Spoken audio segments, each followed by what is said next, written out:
Graça e paz, irmãos. Amém, irmão. Estamos confiando no Senhor. Amém. E vamos estar orando um minutinho. Saudações para todos os irmãos que nos estiveram ontem e recebam um abraço de parte dos santos em Colômbia. Amém. Eles sabem que estamos aqui juntos e estão orando por nós. Oremos ao Senhor, vamos inclinar ao Senhor nosso rosto, nosso coração. Vamos a expressar a Ele nossa confiança, vamos a entregar a Ele nosso ser e nossa condição. E vamos a pedir a Ele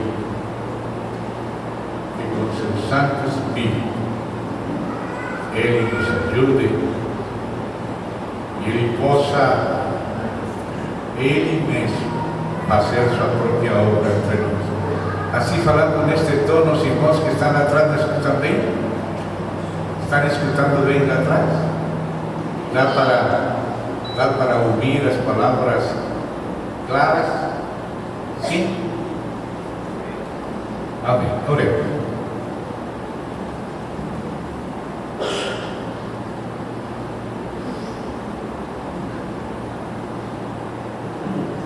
Querido Pai,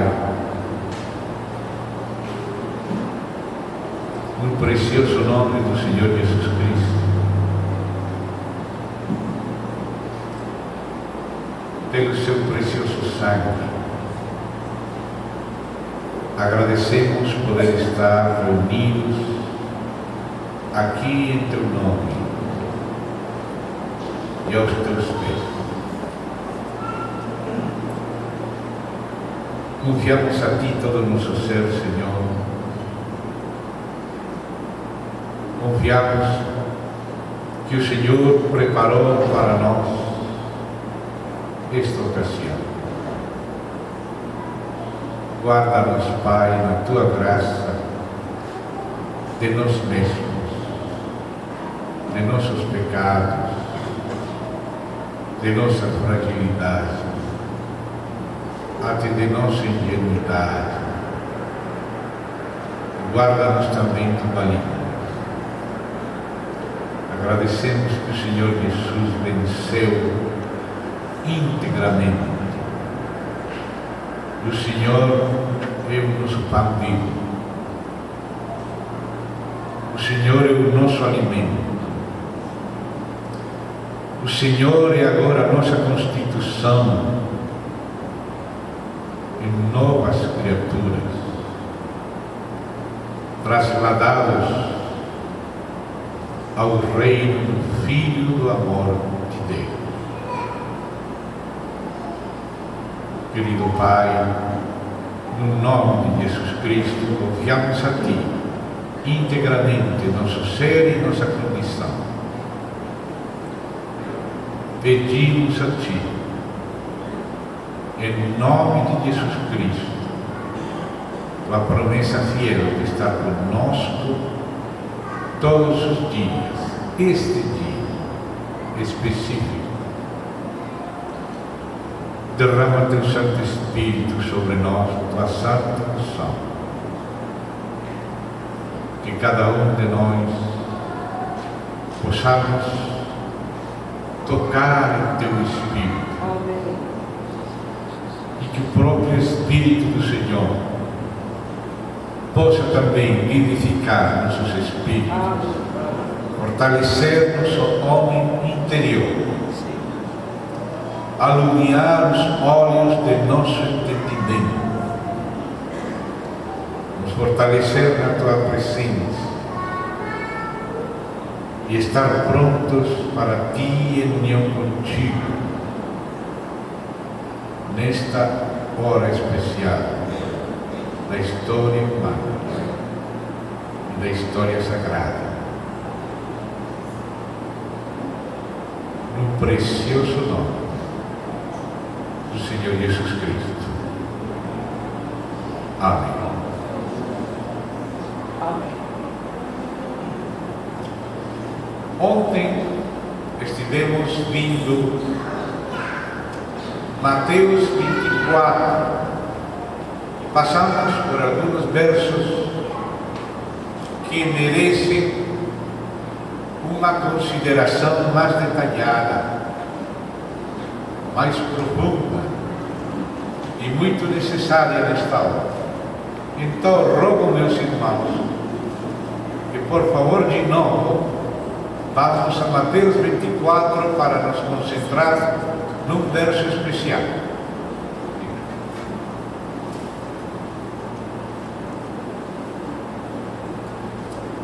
Mateus 24,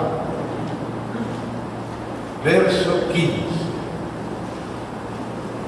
Os irmãos que não puderam estar ontem à noite, os irmãos José Luiz aqui conosco, ele gravou, e ele vai fazer cópia para que os irmãos que desejarem pudessem ouvir a parte de ontem, que é muito necessária como base para a parte de hoje. Mas como hoje não podemos repetir tudo, para os irmãos compreender melhor, seria bom então que quando pudessem, ouvissem a gravação da noite anterior. Mateus 24, 15 diz: quando, pois, virdes. Esta tradução que tenho aqui, estão comigo duas versões. Esta, por enquanto, que estou lendo é de Ferreira de Almeida, revista e atualizada. Ela diz: quando, pois, virdes o abominável da desolação.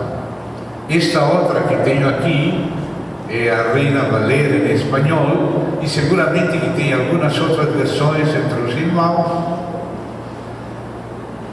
Em outros lugares dizem a abominação desoladora.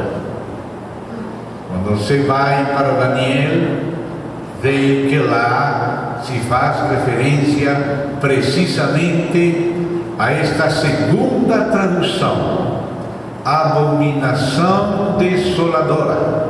Essa é realmente a parte da palavra aqui. Então vou ler de novo com essa tradução. Mateus 24, 15, se referindo a Daniel.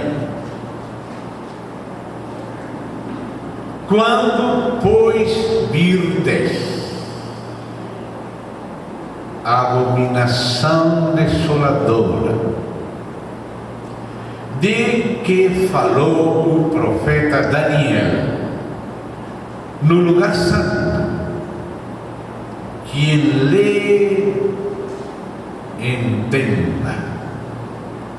Daniel não colocou um ponto, Mateus continua falando, mas nós vamos nos deter aqui. Foi o próprio Senhor Jesus que falou para seus discípulos, neste contexto deste discurso, 2 dias antes de morrer. E ele respondeu por perguntas acerca de sinais da sua parousia e da consumação do século. E ele começou falando daquilo que ainda não era o fim, só alerta amarela. Mas depois já falou daquilo que seria princípio de dores. E começariam aquelas tribulações e perseguições, e isso é uma espécie de alerta laranja. Mas depois já fui falando do próprio fim, e que este Evangelho do Reino, que inclui tudo o que ele predicou nesta ocasião, que está registrado neste capítulo e no seguinte, e em Marcos e em Lucas, ele falou: e então virá o fim. Agora ele já fez alerta vermelha, foi falando as coisas chegando de longe, aos poucos, alerta amarela, alerta laranja, alerta vermelha. E quando falou do fim, Então diz: quando, pois, virdes. E relacionou o fim com a pregação do Evangelho do Reino em todas as nações e também o aparecimento da abominação desoladora, porque eles perguntaram por sinais da parousia do Senhor Jesus e por sinais da consumação do século. Ontem estivemos vendo aquilo mais detalhadamente. Hoje vamos nos deter na apelação que o Senhor Jesus fez ao profeta Daniel. E não somente a apelação ao profeta, sino a interpretação própria do Senhor Jesus Cristo acerca da profecia de Daniel. Por uma parte, quando o Senhor fala do profeta Daniel, ele está ensinando que a profecia de Daniel é verdadeira e que o profeta Daniel é um profeta verdadeiro, cujas palavras foram inspiradas pelo Espírito Santo.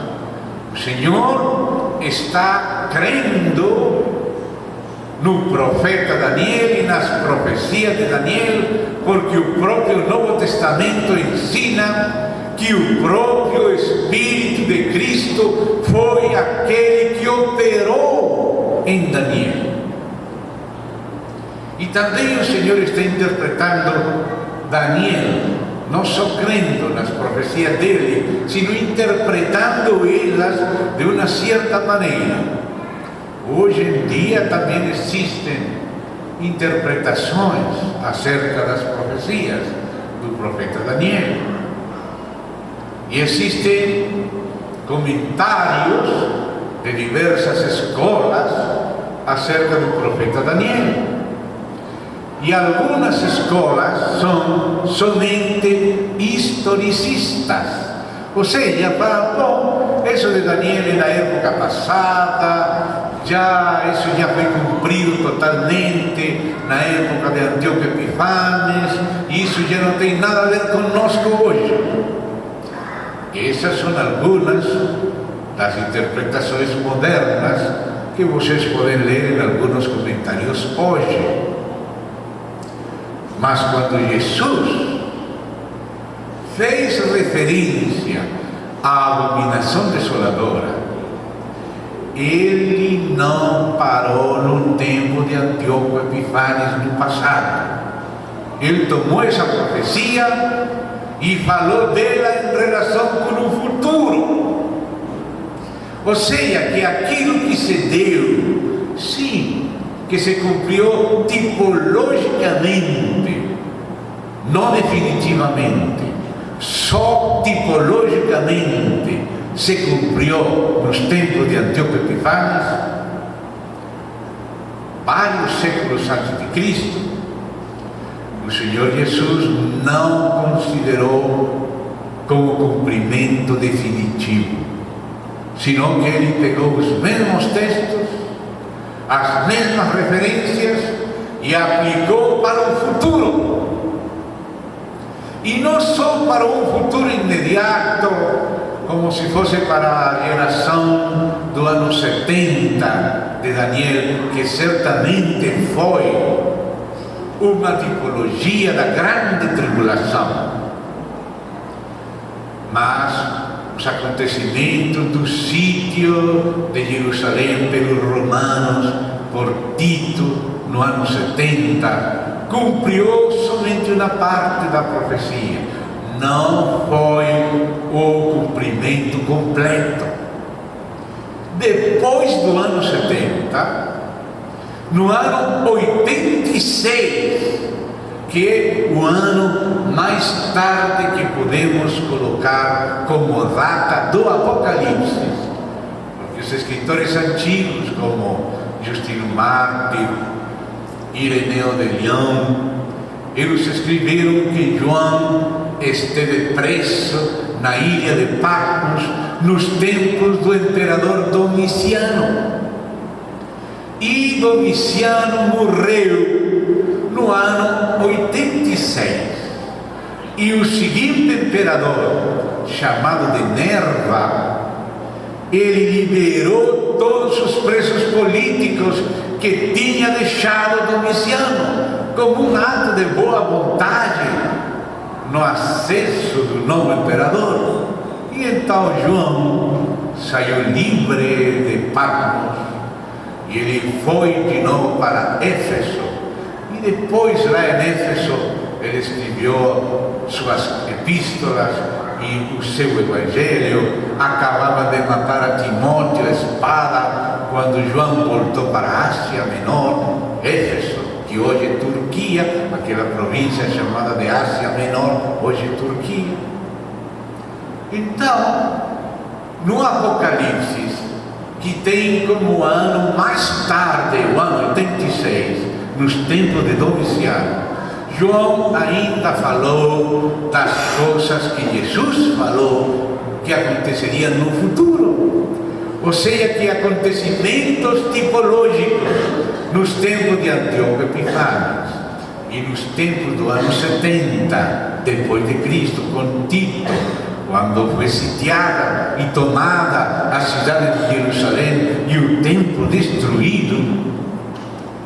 Essas coisas Jesus não considerou, não interpretou de maneira historicista, como os comentaristas historicistas de hoje. Ele aplicou ao futuro, ao tempo do fim. Assim que não somente temos a fé na inspiração da profecia de Daniel do Senhor Jesus, também temos a interpretação futurista para o tempo do fim do Senhor Jesus. O Senhor Jesus apelou às profecias de Daniel, considerou elas inspiradas, verdadeiras do profeta Daniel, autênticas. E também ele interpretou de maneira futurista e não somente historicista estas profecias. Ele não negou que houvesse havido um cumprimento tipológico, mas ele aplicou para o futuro estas profecias, assim que tem a ver conosco. Ele disse: quando virdes cristãos, servos de Deus do último tempo, viriam quando virdes abominação desoladora, de que falou o profeta Daniel. Aquele que lê Daniel, entenda.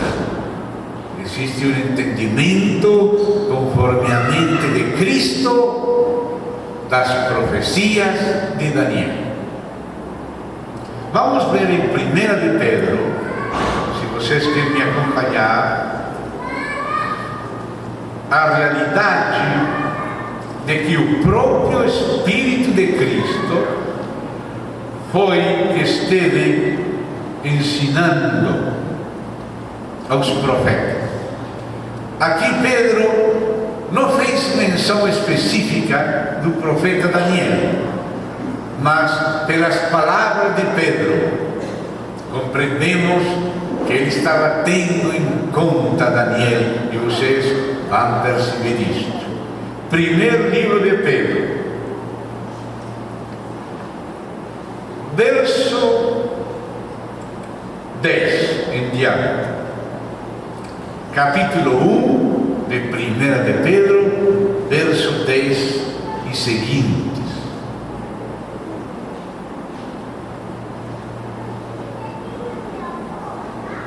Foi a respeito desta salvação, escute isto, aqui o Espírito Santo está fazendo umas declarações importantes acerca das profecias.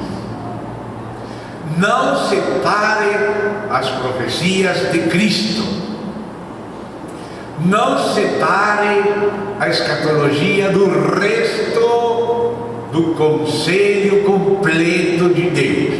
A palavra de Deus é um todo orgânico, relacionado com Cristo, relacionado com diversos aspectos da plenitude de Cristo. Você lembra que Colossenses 2 nos ensina que as diferentes festas de Israel eram sombra de Cristo, como também aquelas ordenanças dietéticas e os sábados e as luas novas. As festas de Israel eram sombra de Cristo. Está escrito, Colossenses 2:16. A Páscoa, a figura de Cristo sacrificado por nós, o Cordeiro. Os pais assumos como aquele pão da Santa Ceia, e Cristo como nosso alimento, nossa vida. Não somente o sangue derramado para um perdão jurídico, sino Ele como alimento para uma vida orgânica, nova vida. As primícias nos falam de Cristo ressuscitado. Pentecostes nos fala do Espírito de Cristo derramado. Trombeta nos fala de Cristo anunciado. Yom Kippur, dia de expiação, nos fala de Cristo abogado na base do seu sacrifício, entrando no lugar santíssimo e aplicando sangue no propiciatório como sumo sacerdote. E Sukkot, tabernáculos, nos fala de Cristo voltando, estabelecendo o seu reino milenial. Todas as 7 festas nos falam de aspectos de Cristo. Algumas nos falam do ministério terrenal de Cristo, e outras nos falam da ascensão de Cristo, a vinda do seu Espírito e o ministério celestial de Cristo. E tudo que tem a ver com Cristo sentado à destra do Pai, abrindo o livro dos 7 selos, governando a história, tem a ver com o ministério celestial de Cristo. Portanto, não separe as profecias do resto da palavra de Deus, porque a palavra de Deus completa tem referência a Cristo. Não separe a escatologia do resto do conselho pleno de Deus, porque se não temos escatologia, é como uma novela de Kafka, as novelas daquele escritor judeu tcheco, A Metamorfose, do Processo e outras novelas modernas. Eram novelas que não tinham final. Começava um problema e toda a novela era um problema. Quando terminava a novela terminava, mas o problema não terminava. Mas a Bíblia se tem terminação. A Bíblia se tem final feliz para os que são de Deus. Amém. A Bíblia se tem conclusão, e o Apocalipse é a conclusão da Bíblia. Amém. Se não tivéssemos Apocalipse, seria como uma história que não termina.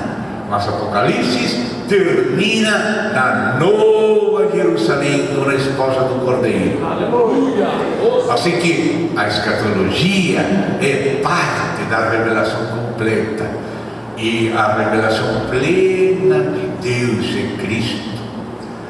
E Cristo na cruz, Cristo na terra, Cristo na ultratumba, Cristo ressuscitado, Cristo ascendido, Cristo intercedendo, Cristo julgando, voltando, estabelecendo seu reino.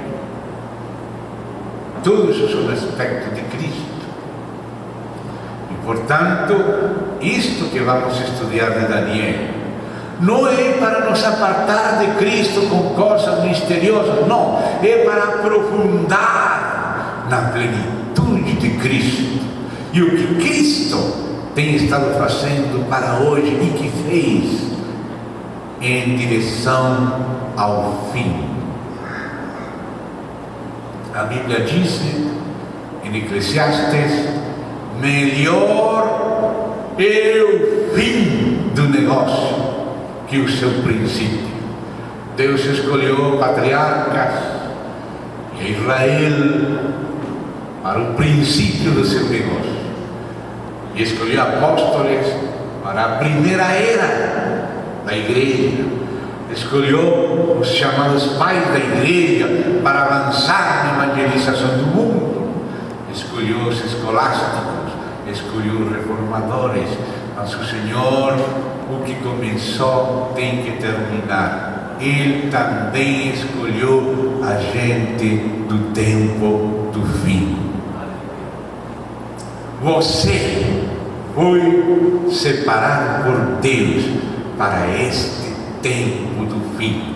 Aleluia. Graças pelos que estiveram no passado, mas agora é nossa era. Amém, Senhor. Não é nova era, é nossa era, a era de Cristo no fim.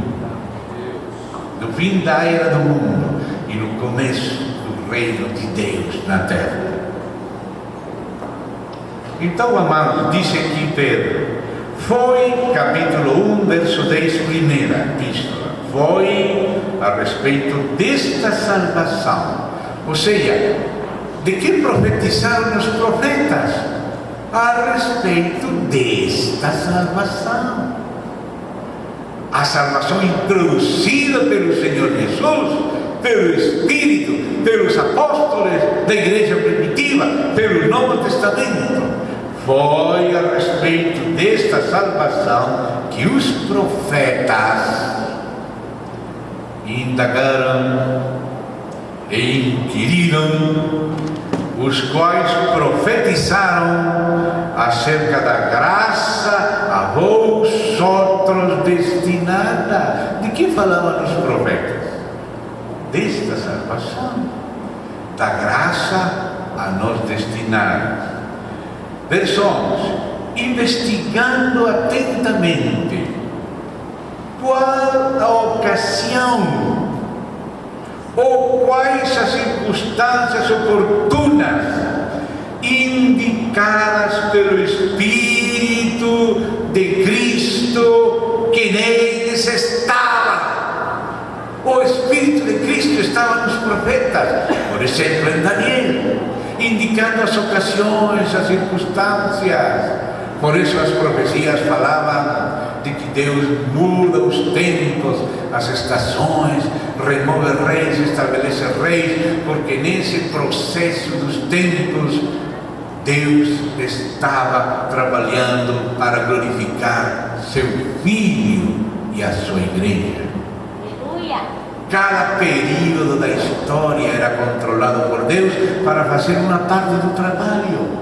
No tempo da Babilônia, ele fez um trabalho com Israel. Ele teve que dispersar, corrigir Israel por 70 anos em cativeiro, cativos lá em Babilônia. Mas cumprido aquele tempo, Deus remove reis, coloca reis, tira a Babilônia, vem Medo-Pérsia e começa um novo trabalho com seu povo. Agora seu povo volta do cativeiro, pelo menos o remanescente, com Ciro, e começa a reconstruir a casa de Deus, e uma nova etapa no processo de Deus. Avança os tempos, as ocasiões, as circunstâncias indicadas pelo Espírito de Cristo, em função do avanço da economia divina e do propósito eterno de Deus, que avança etapa por etapa, e cada geração deve ter consciência do que está acontecendo na sua própria geração. De Davi se fala que ele foi fiel à sua própria geração. Às vezes nós lembramos as gerações antigas. Esse foi o problema sempre, que a gente se lembrava do que Deus tinha feito no passado, estava esperando as coisas que Deus faria no futuro, mas não compreendia no que Deus estava fazendo no seu próprio tempo, na sua própria ocasião. Não identificava nem compreendia as sinais dos seus próprios tempos. Então aqui diz que os profetas investigaram atentamente qual a ocasião ou quais as circunstâncias oportunas indicadas pelo Espírito de Cristo que estava neles. O Espírito de Cristo fazia a eles compreender os tempos e seu próprio tempo, para cooperar com Deus na hora de cada um. O Espírito de Cristo que neles estava, ao dar de antemão testemunho sobre os sofrimentos referentes a Cristo na primeira vinda, Daniel falou disto, e sobre as glórias que o seguiriam na consumação desta história. No caminho da história vem os sofrimentos e na conclusão da história vem as glórias. A eles, os profetas, como Daniel, foi revelado que não para si mesmos. Daniel, você não entendeu? Não entendi bem. Quero saber que isso, Daniel, anda, essas palavras estão fechadas para você até o tempo do fim. Os simples não vão entender, mas os entendidos compreenderão. Para eles o que é, não para os simples.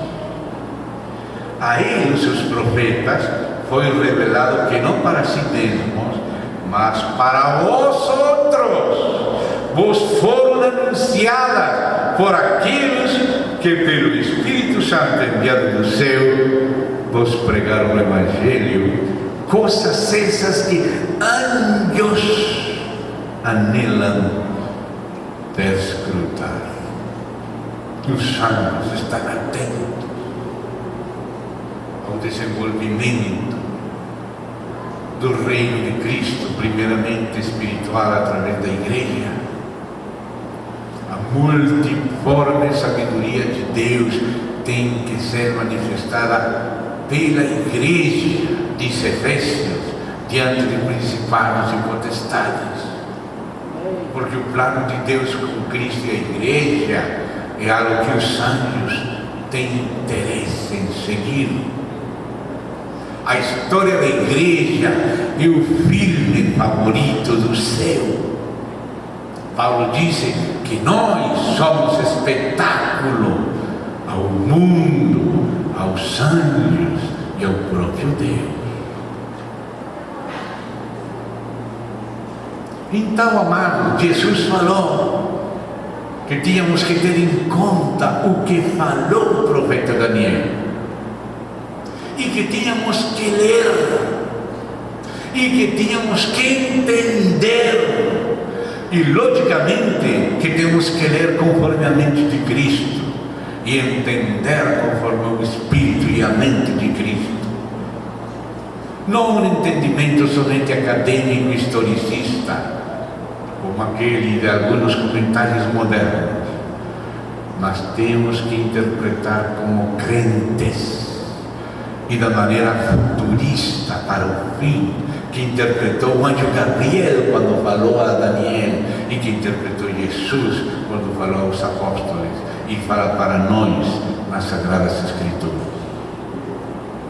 Então temos que começar a nos introduzir em Daniel hoje à noite, porque o Espírito de Cristo estava em Daniel, indagando, inquirindo, mostrando as ocasiões, as circunstâncias do avanço da economia divina na história. Então eu invito vocês a me acompanhar no capítulo 2. O tempo não dá senão para correr, mas tem tempo de dormir e tem tempo de correr. Agora é tempo de correr. Vamos no capítulo 2. Nesse capítulo, depois você pode ler em casa cuidadosamente, mas hoje vou me concentrar em algumas partes principais, mais significativas, da essência da visão geral e da parte que corresponde a nosso tempo. Os outros tempos vamos a passar rapidamente, mas não só tem um pouco para nos deter, e na essência da visão geral. Abra sua Bíblia, por favor, lá no capítulo 2. Vou lembrar rapidamente que Nabucodonosor estava preocupado porque ele era aquele grande imperador do Império Babilônico, aquele rei. Mas ele tinha uma preocupação: o que aconteceria depois dele? Porque ainda que outros poderiam pensar que o imperador era um Deus, esse homem sabia que era um homem que ia morrer e queria saber o que aconteceria depois. Deus colocou essa preocupação no coração dele porque queria revelar coisas para nós. E como ele era a máxima autoridade da humanidade na época, autoridade secular, Deus deu para ele um sonho no qual falava do futuro dele, que ele queria saber, até o reino do Senhor. Mas ele esqueceu o sonho. Graças a Deus que esqueceu, porque muitas pessoas, especialmente naquele ambiente esotérico e mágico da Babilônia, estavam muito interessados em interpretar sonhos e astrologia. Qualquer coisa eles imaginavam, muita coisa, mas Deus permitiu que nem o próprio Nabucodonosor lembrasse o sonho. E quem dos homens pode saber o que sonha nas outras pessoas que elas mesmas esqueceram do sonho? Ninguém pode saber. E Deus fez assim para que ninguém se atrevesse a dar interpretações nécias, esotéricas, vãs. E esqueceu Nabucodonosor o sonho. E quando já ele estava decidido mandar matar a todos os caldeus e os magos e todas essas pessoas, aí Deus revelou a Daniel, que orou com seus amigos Sadraque, Mesaque, Abednego, e oraram, e Deus deu a Daniel a revelação que tinha sonhado aquele rei e que significava aquele sonho. E naquele sonho ele viu uma estátua com cabeça de ouro, com braços e peito de prata, com dentro e muslo de bronze, com 2 pernas de ferro e 2 pés de ferro misturado com barro. E nos dias dos pés da estátua, nos dias daquele reino dividido dos dedos dos pés, que são nossos dias, nos dias destes reis,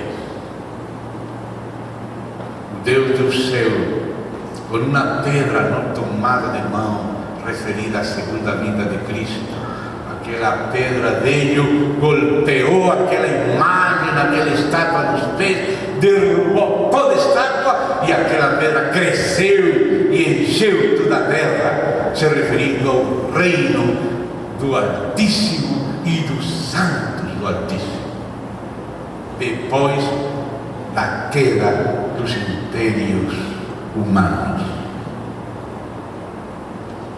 Quando Daniel viu aquilo e entendeu a interpretação, ele começou a falar para Nabucodonosor. E na introdução de Daniel, ele ia falar da essência do assunto. Então eu vou me deter nesta essência, porque ele resumiu a essência antes de entrar nos detalhes. Deus às vezes faz assim, apresenta a coisa panorâmica e essencial, para que à luz dela possamos depois compreender os detalhes. Então, no capítulo 2, eu vou convidar vocês a ler aquela essência. Vamos lá, capítulo 2.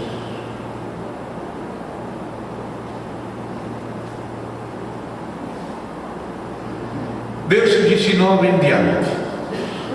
Então foi revelado o mistério a Daniel numa visão de noite. Daniel bendice o Deus do céu.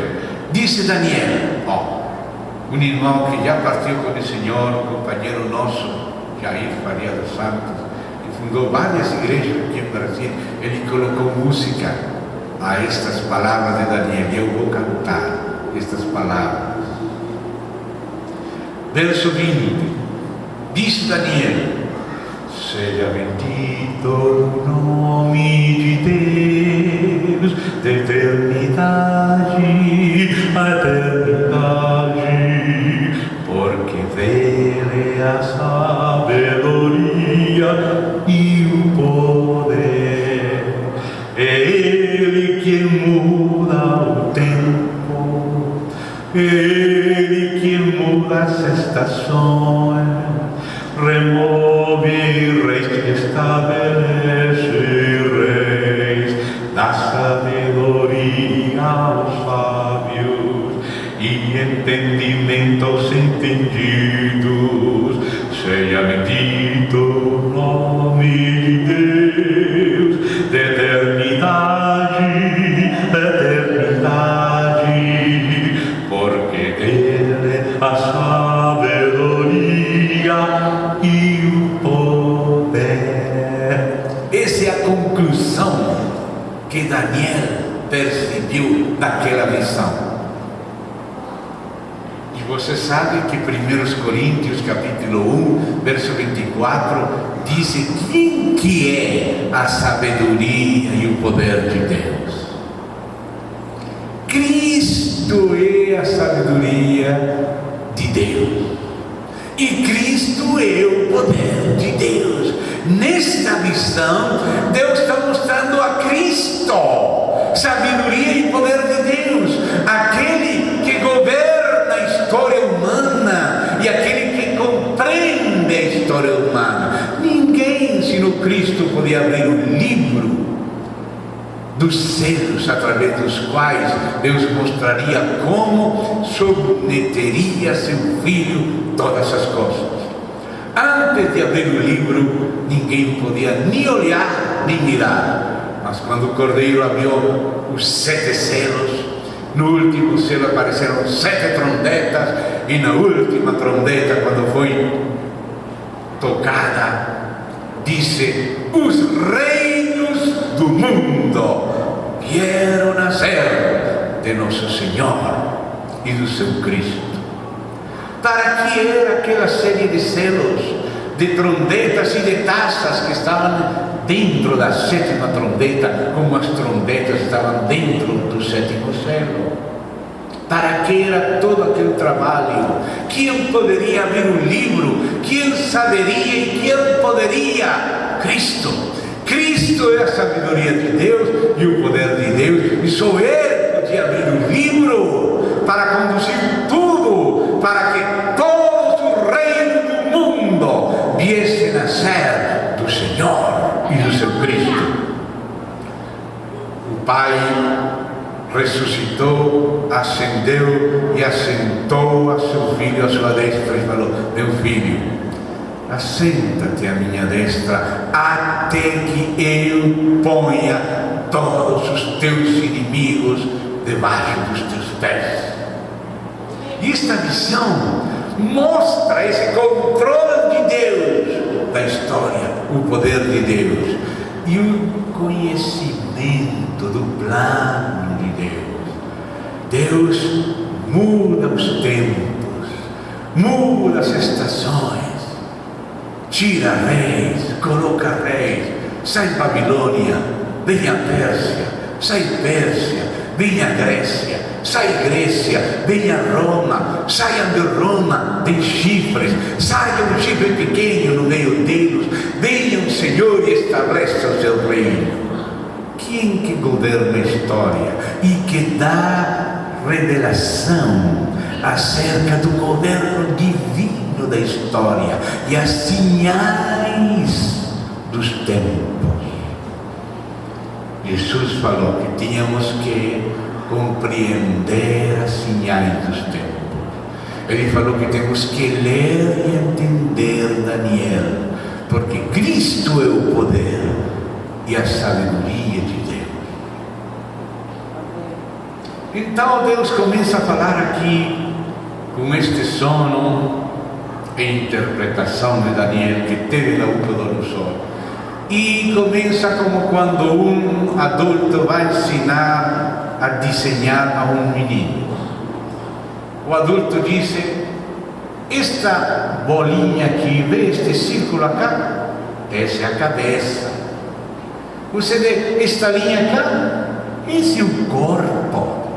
Você vê estas 4 linhas acá? Essas são as 4 extremidades, 2 braços, 2 pernas. Assim começa o menino, uma bolinha e 4 ou 5 linhas. Assim a palavra de Deus nos mostra o plano de Deus com a história do homem, concluindo no governo de Deus.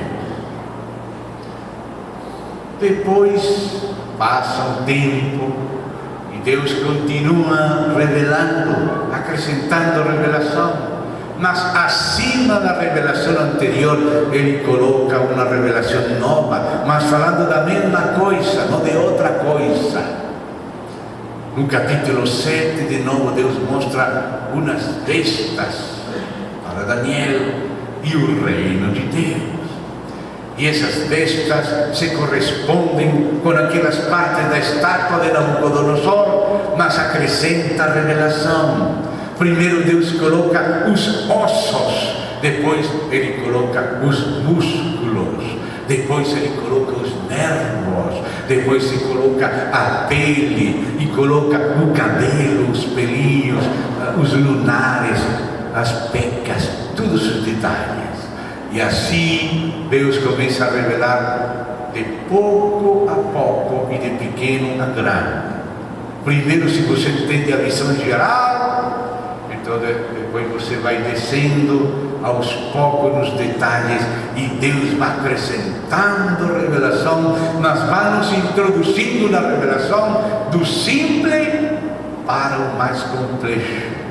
O mais simples foi aquela estátua que viu Nabucodonosor. E acima dela acrescenta os detalhes do capítulo 7. Vamos ver se hoje à noite conseguimos nos deter um pouquinho nestas principais divisões da história que Deus mostra. Os tempos, as estações, as ocasiões, as circunstâncias, as sinais dos tempos. Este é removido, este é colocado. Cada governo, cada história tem sua função em relação com a glorificação do Filho de Deus e da igreja com Ele. Então vamos lá no capítulo 2 a ler a interpretação de Daniel. Vamos para o verso 31. Depois você leia tudo com cuidado hoje à noite. Leia tudo o capítulo 2 primeiro. Por enquanto, tu, ó rei, estavas vendo, e eis aqui uma grande estátua. Esta aqui era imensa e de extraordinário esplendor, estava em pé diante de ti, e a sua aparência era terrível. A cabeça era de fino ouro, o peito e os braços de prata, o ventre e os quadris de bronze, as pernas de ferro, os pés em parte de ferro, em parte de barro. Quando estavas olhando, uma pedra foi cortada sem auxílio de mãos, feriu a estátua nos pés, de ferro e de barro, e os esmiuçou. Então foi juntamente esmiuçado o ferro, o barro, o bronze, a prata e o ouro, os quais se fizeram como a palha das eiras do estio. Jesus falou do verão, que é o mesmo que o estio. E o vento os levou, e deles não se viram mais vestígios. Mas a pedra que feriu a estátua se tornou em grande montanha que encheu toda a terra. Este é o sonho. E também a sua interpretação diremos ao rei. aprendeu de Deus o que ele tinha sonhado e que ele tinha esquecido, ele tinha verdadeira autoridade para interpretar. Esta é a interpretação. Tu, ó rei, ou seja, o Império Babilônico, nesse momento em cabeça de Nabucodonosor, tu, ó rei, rei de reis, a quem o Deus do céu conferiu o reino, porque ele que põe reis e tira reis, o poder, a força e a glória, a cujas mãos foram entregues os filhos dos homens, onde quer que eles habitem, e os animais do campo e as aves dos céus, para que dominasse sobre todos eles. Tu és a cabeça de ouro, ou seja, o Império Babilônico, que Deus usou para corrigir Israel, para dispersar e levar cativo Israel, é aquela cabeça de ouro da estátua. Depois de ti se levantará outro reino inferior ao teu. Depois do Império Babilônico veio o Império Medo-Persa, aqueles dois braços de prata, Pérsia e Média, Medo-Pérsia. Isso vai se entender nos próximos capítulos. Melhor. E um terceiro reino de bronze, o qual terá domínio sobre toda a terra. Depois do tempo dos persas, veio o tempo da Grécia, que começou com Alexandre Magno e seus generais. Esse é aquele ventre e quadris de bronze. Quanto o verso 4, o quarto reino, ou seja, depois do Império Grego, veio o Império Romano. E aí vamos chegando aos pouquinhos, cada vez mais perto da nossa própria época. O quarto reino, que foi o Império Romano, que sucedeu ao Império dos Gregos, será forte como ferro, pois o ferro a tudo quebra e esmiuça, como o ferro quebra todas as coisas, assim ele fará em pedaços e esmiuçará. Mas note que agora esse império, que o Império Romano, aparece com duas pernas de ferro, porque o Império Romano teve uma asa ocidental, cuja capital era Roma. Mas depois Constantino trasladou a capital para Bizâncio e mudou o nome da cidade em Constantinópolis, cidade de Constantino, ou seja, Constantinopla, que hoje é Istambul.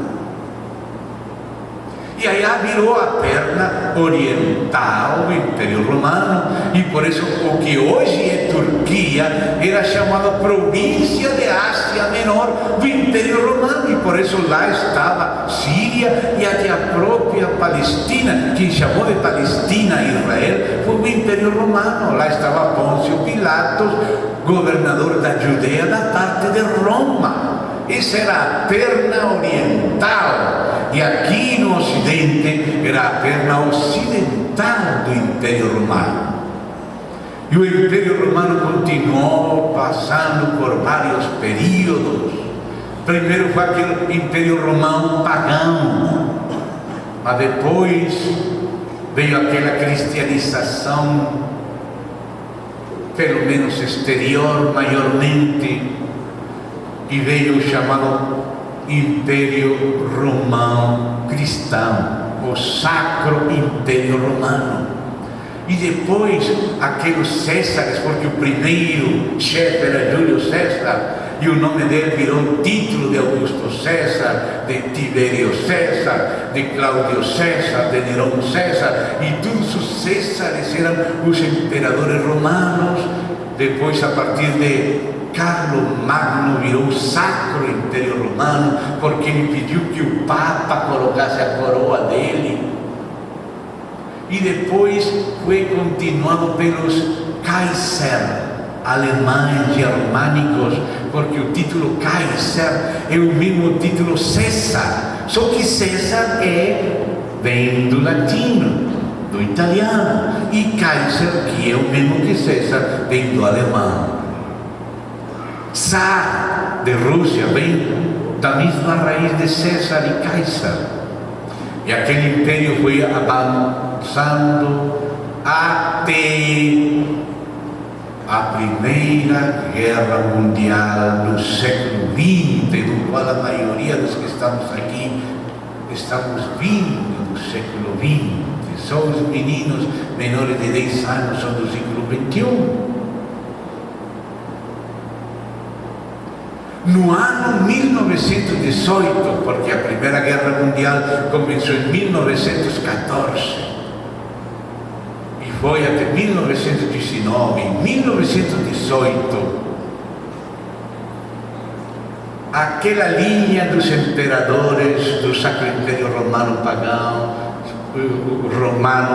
e Sacro Império Romano, e depois Romano Germânico, terminaram a Primeira Guerra Mundial com Bismarck, aquele famoso personagem da política alemã.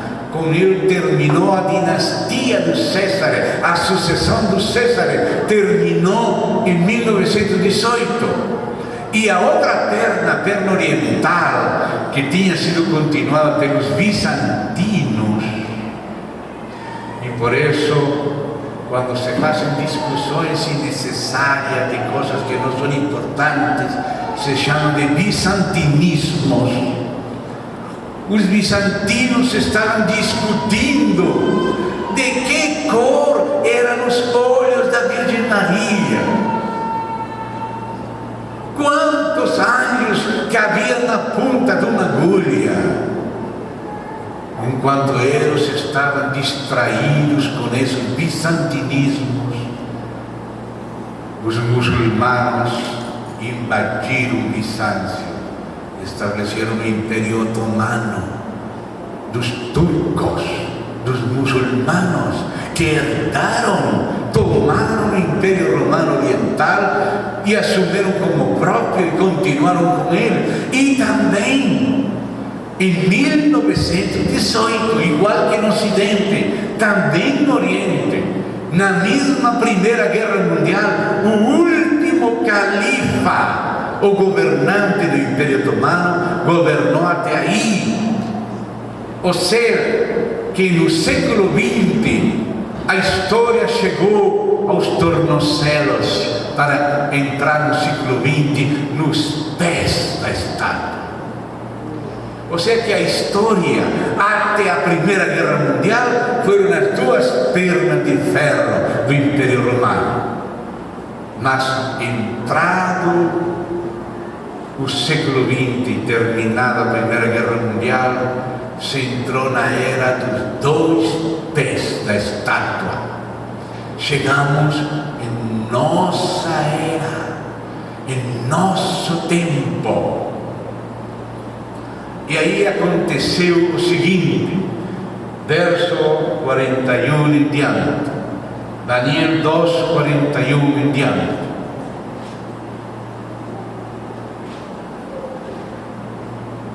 Quanto ao que viste dos pés e dos dedos, 2 pés têm 10 dedos, depois vão aparecer 10 chifres nas visões, mas na história ia aparecer.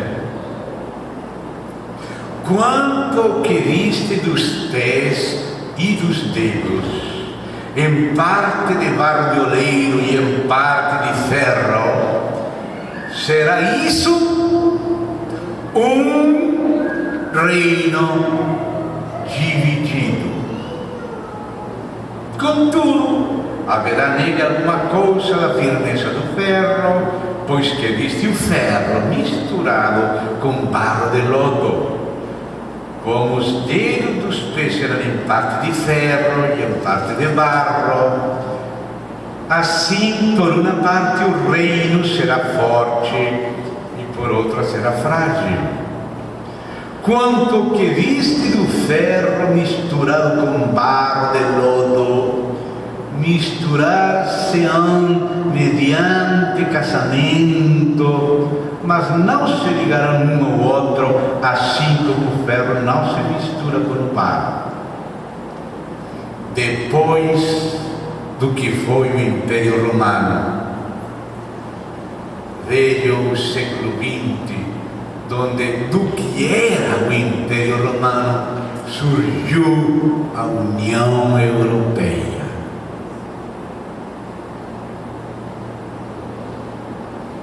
A União Europeia, antes de ser política, começou com a Comunidade Econômica Europeia do Aço e do Carvão. E o principal ingrediente do aço é o ferro. E o principal ingrediente do carvão é o barro de lodo. Daí saem todas as plantas e seres vivos que têm carbono. Então já Deus começou a falar que alguma coisa aconteceria. Até o dia de hoje, o que foi o Império Romano foi subdividido em várias nacionalidades, e principalmente foram 10 os grupos bárbaros que entraram e se misturaram com o Império Romano. Os hunos, de Atila, o huno que veio da Mongólia, os hunos. Os otomanos, que já falamos agora, na Turquia, que era a perna oriental do Império. Os normandos do norte. Os godos do gótico, como os alemães. Os visigodos, 5. Os ostrogodos de Austrich, ou seja, o Império Austro-Húngaro, ostrogodos, os francos da França, os burgúndios da Burgúndia, os suevos de Suécia, que hoje é Portugal, e os vândalos do sul da Europa, que até entraram pelo norte da África e foram invadir Itália e até a própria Roma. Esses foram os principais 10 grupos de bárbaros que se misturaram com o que era o Império Romano. Os bárbaros não tinham interesse em destruir o Império Romano. Eles tinham como uma espécie de sonho americano que tem os latino-americanos. Os latino-americanos gostam de ir para Estados Unidos, não com a intenção de destruir Estados Unidos, mas morar naquele império, desfrutar do nível de vida do primeiro mundo. Isso era o que queriam os bárbaros. Eles não queriam destruir o Império Romano, só entrar a morar naquele nível de vida. Daquelas divisões surgiram as principais famílias e monarquias e os grupos que colonizaram o mundo. Porque aqui no Brasil se fala português e nos Estados Unidos, que tem 40 milhões de hispanoparlantes, e logo México até Argentina, por que se fala espanhol? E porque alguns de Quebec e logo algumas ilhas do Caribe falam também francês, e na África se fala francês e se fala inglês também, e nas Antilhas holandesas e até na Indonésia se fala holandês.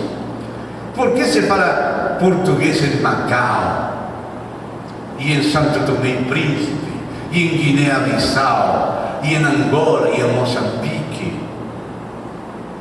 Por que se fala alemão na Namíbia?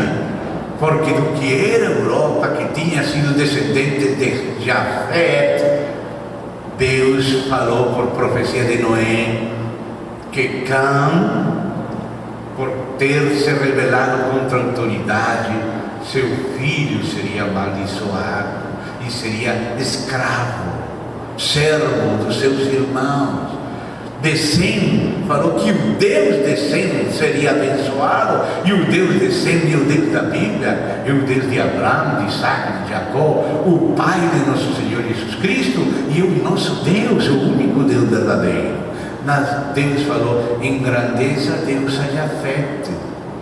E os descendentes de Jafé foram aqueles que colonizaram o norte e que conduziram a colonização do mundo. E agora o mundo está se preparando para ser dividido em 10 partes. Aqui, no próprio Brasil, em 1992, aconteceu em Rio de Janeiro a Cumbre da Terra. Veio Bush pai e outros presidentes do mundo, e nessa grande reunião circulou o projeto de constituição do planeta Terra. E um irmão em Cristo, muito amado, esteve presente lá como tradutor, porque é um erudito, e ele pegou aquela cópia que circulou lá do projeto do planeta Terra, ele tirou de lá para nós temos essa cópia desde aquele tempo. Mas depois outros assessores, e especialmente um assessor do alto governo dos Estados Unidos, de nome Gary Carr, ele escreveu um livro chamado Rumo à Ocupação Mundial. Gary Carr, K-A-H, Gary com Y, K, Gary Carr. Rumo à Ocupação Mundial, onde ele mostra os planos para conduzir o mundo a um governo mundial. E ele também publicou o mesmo texto que nós já tínhamos, está nesse livro publicado, em questão de conhecimento público. E lá nesse projeto de constituição do planeta Terra para um governo mundial, o mundo está dividido em 10 partes, baseado na colonização antiga. Latinoamérica é um desses 10. Latinoamérica, um dos 10. O mundo dividido em 10, esse é o projeto do governo mundial. Mas de onde vem aquela subdivisão geopolítica? Da história da colonização, que veio liderada da Europa. E até hoje, são 10 as monarquias que subsistem na Europa. Aí está a monarquia inglesa, a monarquia espanhola, a sueca, a danesa, a holandesa, aquela de Bélgica, aquela de Mônaco, aquela de Liechtenstein, da Áustria e o Grande Ducado de Luxemburgo. E essas se casam entre si e heredam. E essas personagens principais dessas monarquias formam parte dos clubes, como por exemplo os Bilderberg, que foi fundado pela monarquia holandesa. Através do Tratado de Roma se foi preparando a União Europeia. E o que foi o antigo Império Romano foi sendo preparado para formar a União Europeia. A União Europeia, no político, foi estabelecida pelo Tratado de Roma, a instância do Vaticano, pela mão do jesuíta Ratzinger. O mesmo jesuíta que estava detrás do príncipe Bernardo de Holanda, que fundou aquele clube dos Bilderberg, que são as elites que estão trabalhando em prol de um governo mundial. E lá você encontra a Rainha Sofia e a Rainha Beatriz, o príncipe Bernardo, aquelas pessoas das monarquias e outros grandes milionários e grandes chefes e donos de multinacionais e da banca e da ONU e todos esses personagens que estão trabalhando em prol de um governo mundial nas mãos desta chamada de élite da nobreza guelfa negra.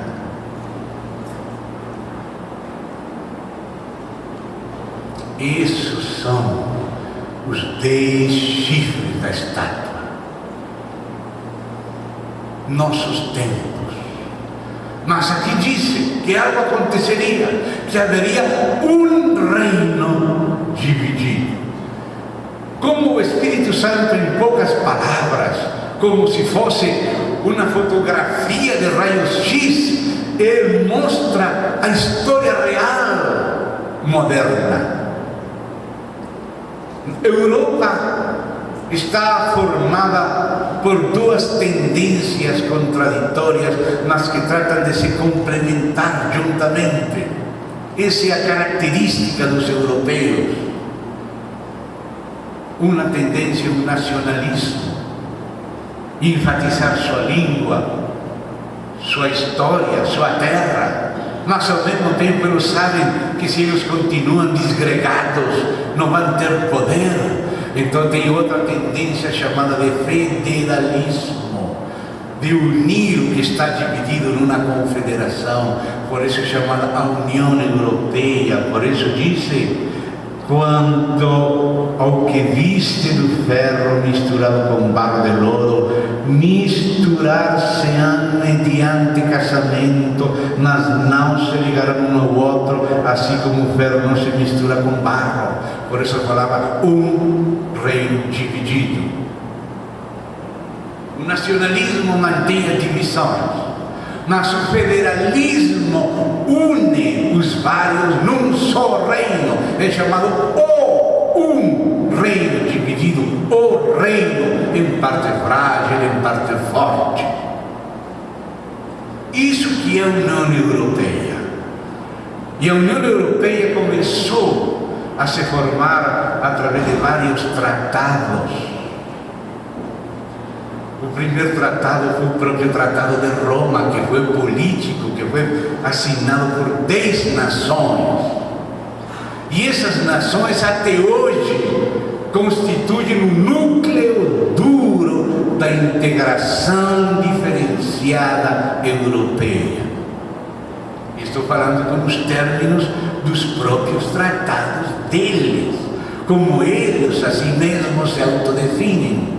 Por que eles falam de integração diferenciada e de núcleo duro da integração?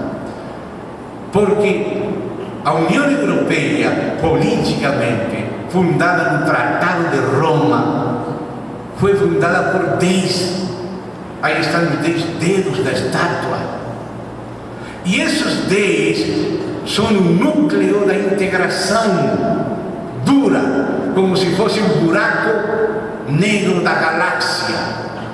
No interior a galáxia gira mais rápido, mas vai atraindo outras estrelas que estão perto, e elas vão entrando naquelas caudas que formam as elipses da galáxia. Você vê que uma galáxia tem elipses, como asas curvas, e no centro a velocidade é maior, fora da asa a velocidade é mais lenta, e por isso se fala de integração diferenciada, porque por fora vão mais devagar. Alguns vão entrando na Europa, mas ainda não tem euro, ainda não fazem todos os requisitos que os 10 do centro duro exigem. Aquele núcleo duro da integração diferenciada da Europa involucra ou coloca dentro daquela gravidade as demais nações europeias por meio do sistema de cooptação. Sistema de cooptação significa o seguinte: que eles, os 10 que fundaram a União Europeia, o núcleo duro, estabelece os requisitos para os que queiram entrar a ter relação com eles. Se se sometem a esses requisitos, são integrados. Se não se sometem a todos, vão se integrando aos poucos. Por isso se chama integração diferenciada. O centro, núcleo duro, são 10. As leis, para que sejam válidas para todos os países que vão se integrando com a Europa, têm que ser tomadas por 10. Se 10 concordam, os 30, 27, 15, 28 que vão se unindo, têm que obedecer aos 10 que concordam. Por isso a Bíblia falou que eram 10 dedos e que eram 10 chifres da besta. Agora são 27. Mas não todos os 27 têm o euro. De 27 passaram de 10, passaram para 12, para 15, para 16, para 23, já vão 27, já estão invitando a Albânia, estão invitando a Bósnia, Herzegovina, Sérvia, Chipre, Malta e outros países, até Turquia quer entrar, até Israel foi convidado pela União Europeia a entrar nela. E esse é o maior perigo para Israel. Então, irmão, isso é o que nós estamos vendo nos nossos dias. Os 2 pés, os 10 dedos se juntando, se confederando, um reino dividido. O Tratado de Maastricht colocou uma moeda conjunta, o euro. Mas no ano 2007, eles fizeram um outro tratado. E todos aqueles tratados são integração, mais integração, chegando a preparar um governante para a Europa de um só homem, que viraria governante mundial. Isso que está escrito no Tratado de Lisboa e que estava profetizado na Bíblia. Que dizia o Tratado de Lisboa e que diz até agora, você pode ler na internet o texto, que máximo, isso falaram no ano 2007, os presidentes da Europa, eles tinham uma presidência rotativa porque eram os chefes governando entre eles, 6 meses França, 6 meses Bélgica, 6 meses Suécia, 6 meses Irlanda, assim, vão dando voltas porque eram os 10 chefes. Mas eles falaram, assim não temos representatividade, assim não temos força. Se Obama quer falar com a Europa, não sabe com quem vai ligar o telefone. Eles decidiram que máximo no 2007, disseram máximo no ano 2009, já temos que ter nosso executivo. O homem que vai governar, governante, presidente permanente do Conselho Europeu. O Conselho Europeu é a soma dos presidentes da Europa, e o presidente permanente é o presidente dos presidentes da Europa, o governante máximo da Europa, aos quais os demais entregam o governo aos poucos. Esse é o último antes da vinda de Cristo.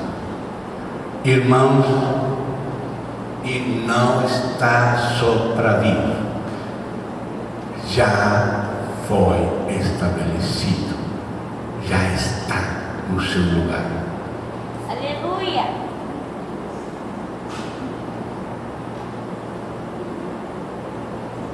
Vamos comparar, se me concedem 20 minutos, com este fundo, colocar acima dos ossos os músculos. Só temos 2 pregações esta manhã e há tanta coisa que dizer que vou ter que correr hoje e colocar o capítulo 7 acima do capítulo 2. Assim que rogo, por favor, vocês abrir a Bíblia em Daniel capítulo 7. Vamos ver como fala a mesma coisa que o capítulo 2, somente que acrescenta detalhes. Daniel capítulo 7. Vou ler rápido. Desde o verso 1, aqui fala 4 vezes a mesma coisa, porque Daniel indagava, perscrutava, e cada vez que perguntava, Deus acrescentava a revelação. Isso que fala Pedro, que eles indagavam, perguntavam, é isto que vamos encontrar aqui no capítulo 7 de Daniel. No primeiro ano de Belshazzar, já tinha passado Nabucodonosor primeiro, segundo, Nabonido, Merodach, e agora estava o último, que era Belshazzar, antes de sair Babilônia e vir Pérsia. No primeiro ano de Belshazzar, rei da Babilônia, teve Daniel um sonho, e visões ante seus olhos, quando estava no seu leito. Escreveu logo o sonho e relatou a suma de todas as coisas. Falou Daniel e disse, isso que Jesus falou, do que falou Daniel. El que lê Daniel, entenda Daniel. Se você não entende, você não vai entender em que hora estamos. Eu estava olhando durante a minha lição de noite, e eis que os quatro ventos do céu agitavam no grande mar, os espíritos se movendo entre as nações, povos, línguas, que é este mar. 4 animais grandes, nós os homens chamamos de civilização babilônica, civilização persa, civilização grega, civilização romana, mas Deus não chama de civilização, não. Deus chama de bestas terríveis e espantosas. O que é civilização para Deus é a Trindade. Como tu, Pai, em mim e eu em ti, que eles, a igreja, eles sejam um em nós. Isso que é civilização. A vida de Cristo, da Trindade na igreja, isso é civilização.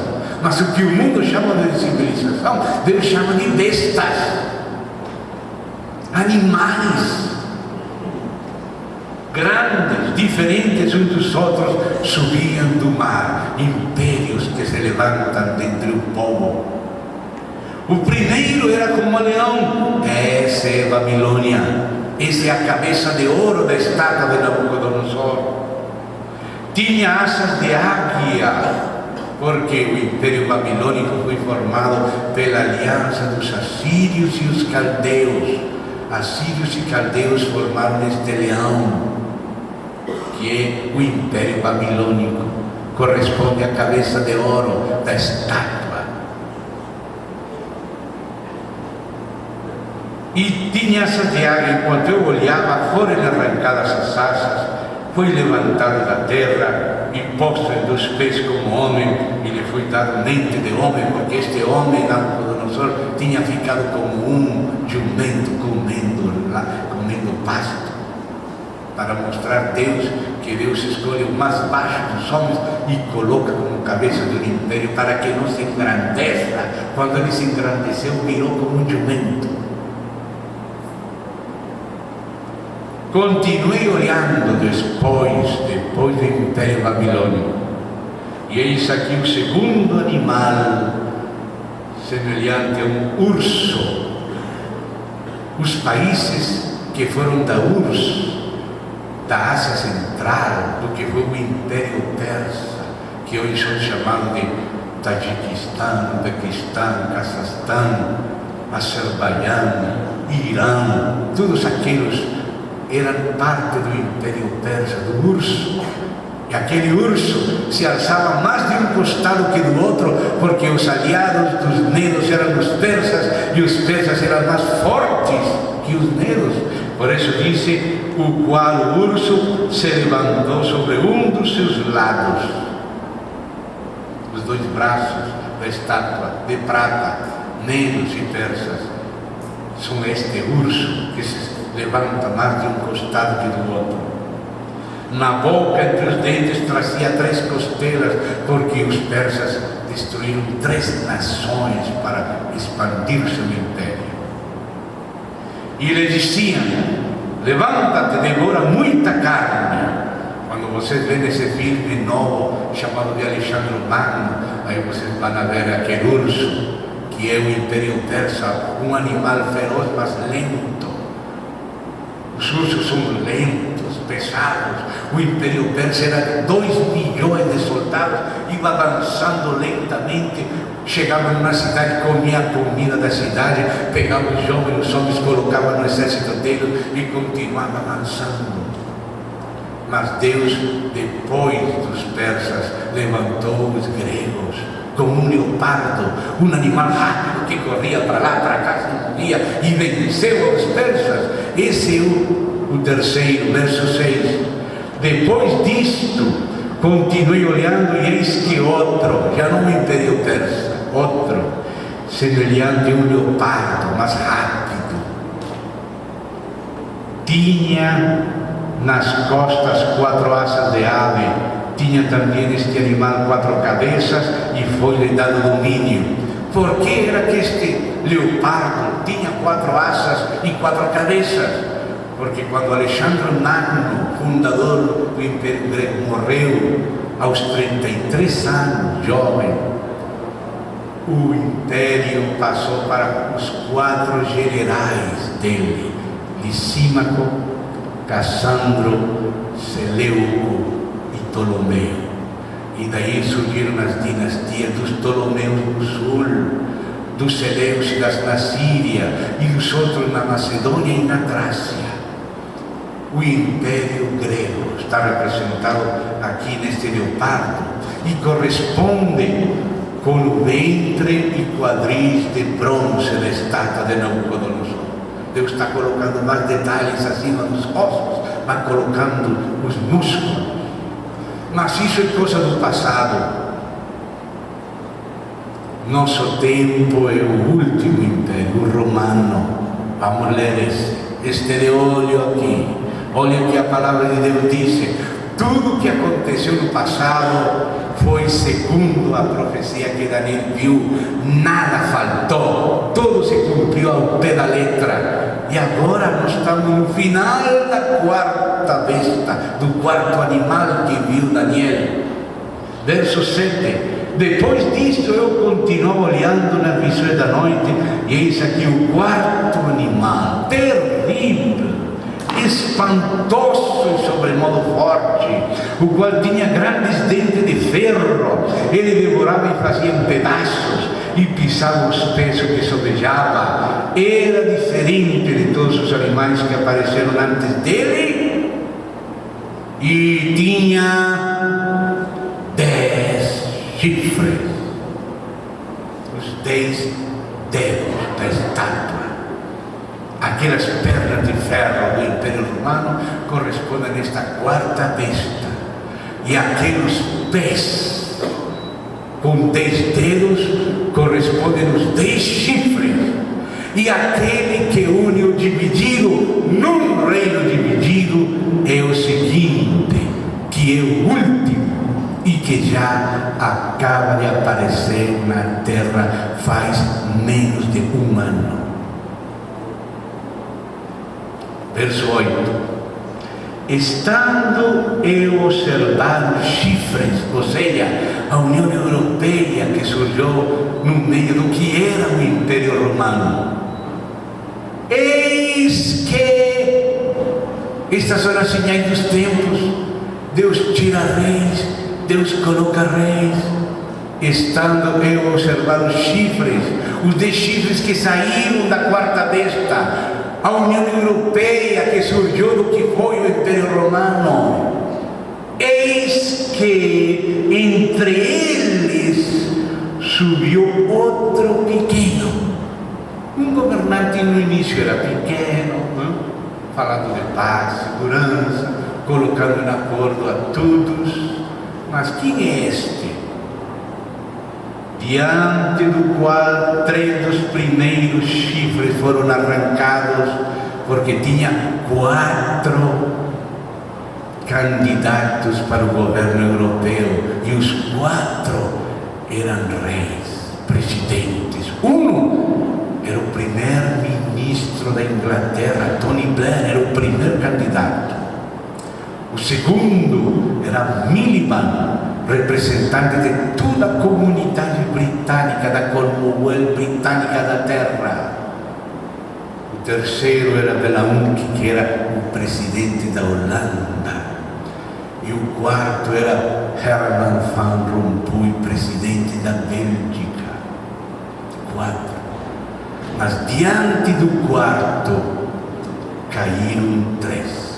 E só ficou um, e o governo da Europa foi entregue pelos presidentes da Europa a este último, chamado de Herman van Rompuy, cujo nome significa Senhor do Caminho Largo, marido de Roma.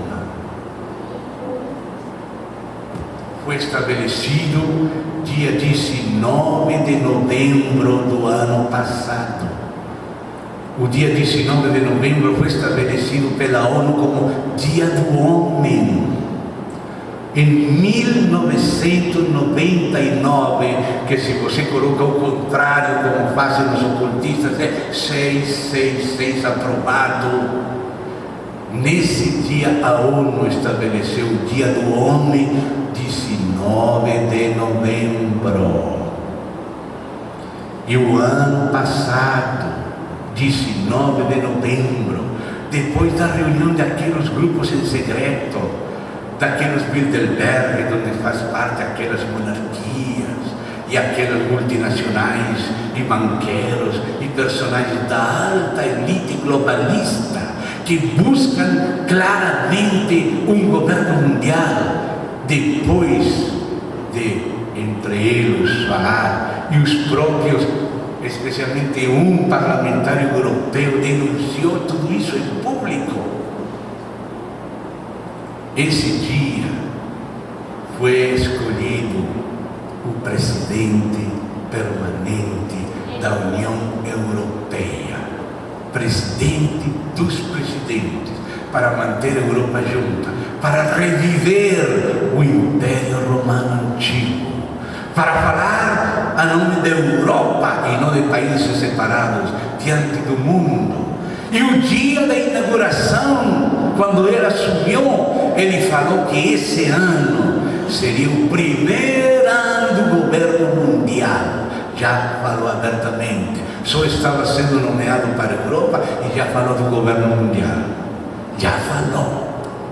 E falou que o governo da Europa é o embrião do governo mundial. Ele nasceu no dia das bruxas, este 31 passado de outubro. Fiz 63 anos. Doutor em muitas coisas, economista, filósofo, escreve enigmas, haicos, escreve livros de doutorado de economia, escreve livros de cristiandade e modernismo, até escreveu um livro da esperança de 1984, aquele livro de George Orwell que fala do Big Brother, do grande irmão que vai controlar o mundo. Sobre isso também escreveu um livro, é filósofo também, fala muitos idiomas. Já foi colocado ao frente da Europa. E a Bíblia diz que aquele que recebe o poder do meio dos 10 é o final. Olha aqui, leia com seus próprios olhos, verso 8. Estando eu observando chifres, aquela presidência rotativa da União Europeia, eis que entre eles subiu outro pequeno, diante do qual 3 dos primeiros chifres foram arrancados, e eis que neste chifre havia olhos como os de homem e uma boca que falava com insolência. Já unificou a economia europeia nas suas mãos. Agora cada país que está na União Europeia tem que submeter o orçamento da nação a ele. E muitas outras coisas está fazendo pactos e pactos e pactos com todos os países. O ano passado, não, este ano em julho, esteve em Brasília fazendo pacto com um mercado do Sul, Mercosul. Está fazendo pactos com o mundo inteiro. E que diz a Escritura? Verso 9. Continue olhando até que foram postos os tronos e o ancião de dia se assentou. Sua veste era branca como a neve e os cabelos da cabeça como a pura lã, e o seu trono era chama de fogo, cujas rodas eram fogo ardente. Irmão, essa é a vinda do reino de Cristo. Esse chifre pequeno que se está está engrandecendo, é o último antes da vinda do Senhor. É o que disse aqui o texto. Leia o verso 8, é o último. Verso 9 já é o milênio. Depois descreve o reino do milênio, e no verso 15, Daniel pergunta de novo, ele está indagando, e diz, verso 15 do capítulo 7, quanto a mim, Daniel, o meu espírito foi alarmado, se o seu também é alarmado, glória a Deus, você está no mesmo espírito de Daniel. Dentro de mim as visões da minha cabeça me perturbaram. Cheguei-me a um dos que estavam perto. Daniel foi adiantado da época dele, a época do milênio. Tinha alguém aí diante do trono de Deus, um dos santos, e Daniel perguntou para ele, lhe pedi a verdade acerca de tudo isto. Eles perscrutavam, indagavam a ocasião, as circunstâncias. Perguntei acerca de tudo isto e lhe pedi a verdade acerca de tudo isto. Assim ele me disse e me fez saber a interpretação das coisas.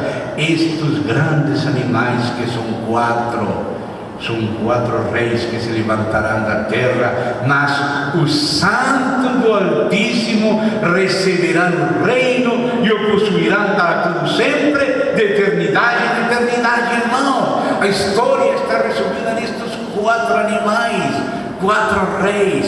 Quatro reis não são quatro pessoas, não. Escute bem. Nabucodonosor era o rei da Babilônia. O segundo, o rei da Babilônia ainda. E Evil-Merodach, o rei da Babilônia ainda. E Nabonido, o rei da Babilônia. E Belsassar, o rei da Babilônia. Um rei, mas muitas pessoas. Sai Babilônia, vem Pérsia, Medo-Persa, começa por Dario Medo e Ciro-Persa, e o segundo cresceu depois.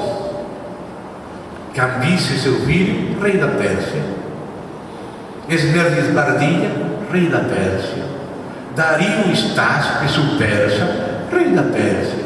Xerxes, Artaxerxes, Assuero, muitas pessoas, mas o rei da Pérsia, segundo rei, segundo império. Depois vem Alexandre o Magno, e é quebrado, e saem quatro as dinastias, e vem aqueles Seleuco I, Seleuco II, e terceiro, e Antíoco, e outro Antíoco, os Seleucidas, os Ptolomeus, o rei da Grécia. Depois vem Júlio César, Augusto, Tibério, Nero, Calígula, Nerva, Constantino, Massimino, Arcádio, um monte de imperadores, o rei de Roma. Mas no final, depois de muitos séculos, da pior das bestas que foi e tem sido o Império Romano, essa quarta besta tinha 10 chifres. Assim como das duas pernas de ferro saíram 2 pés com 10 dedos, assim da quarta besta, que é o Império Romano, saíram 10 chifres, que é a União Europeia. Mas aqueles 10 dedos se uniram, se confederaram num reino dividido, e assim, no meio dos 10 chifres, eles entregam o poder a um pequeno que vai crescendo, crescendo, se engrandecendo, até que o Senhor estabelece o milênio. Esse pequeno que cresce, que surgiu no meio dos presidentes da Europa, esse é o último. Europa é a canasta onde o ovo da serpente foi colocado.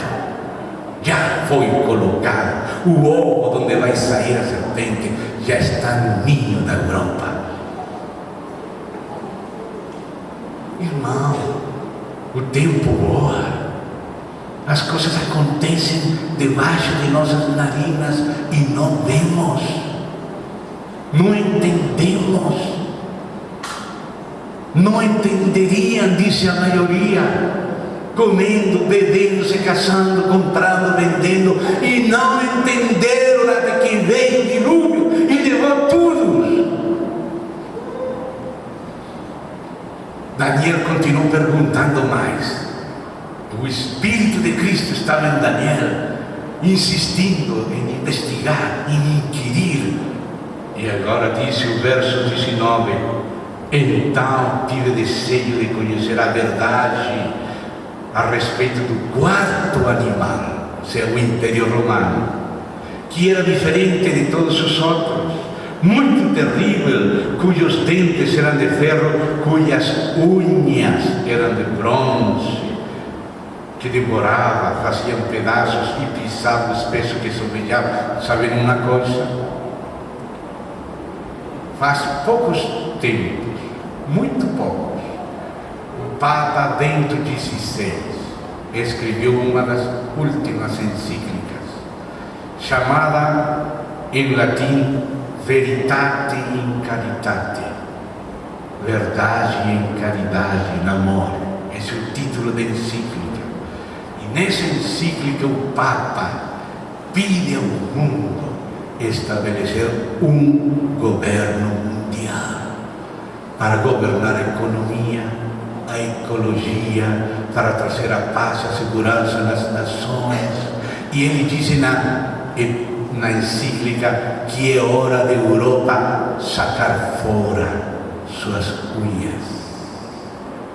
Assim fala, como fala a profecia, assim falou o Papa na encíclica, pedindo um governo mundial, porque a Bíblia diz que a mulher vestida de púrpura e escarlata, a grande prostituta e meretriz, era cavala sobre a besta.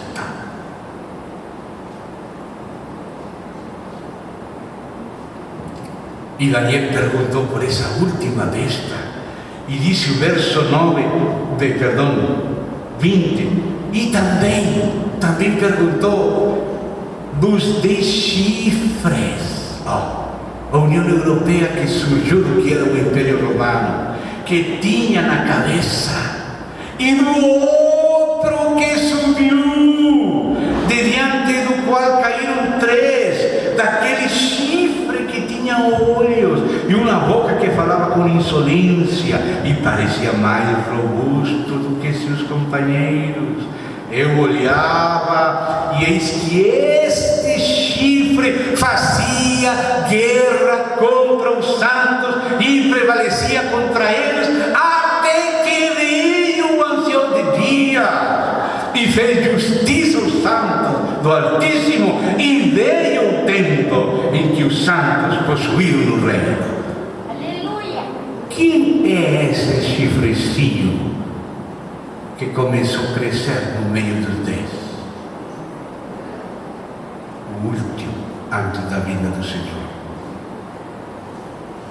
E ele perguntou agora, já vai 3 vezes que fala. Primeiro vem a lição, depois vem a interpretação, depois vem a pergunta, e agora vem a interpretação de novo. E disse, verso 23: então ele disse, quem é ele? Aquele santo que estava lá na presença do reino. O quarto animal será um quarto reino na terra, o qual será diferente de todos os reinos, e devorará toda a terra e a pisará aos pés e a fará em pedaços. Os 10 chifres correspondem a 10 reis que se levantarão daquele mesmo reino, essa União Europeia que surgiu do que era Roma. E depois deles, ou seja, a partir do Tratado de Lisboa, depois deles se levantará outro, o qual será diferente dos primeiros e abaterá 3 reis, proferirá palavras contra o Altíssimo, magoará os santos do Altíssimo e cuidará em mudar os tempos e a lei, e os santos lhe serão entregues nas mãos por um tempo, 2 tempos e metade de um tempo, os 3 anos e meio da grande tribulação. Mas depois se assentará o tribunal para lhe tirar o domínio, para ou destruir ou consumir até o fim. O reino e o domínio e a majestade dos reinos debaixo de todo o céu serão dados ao povo do Santo do Altíssimo. O seu reino será reino eterno e todos os domínios o servirão e lhe obedecerão. Aqui terminou o assunto.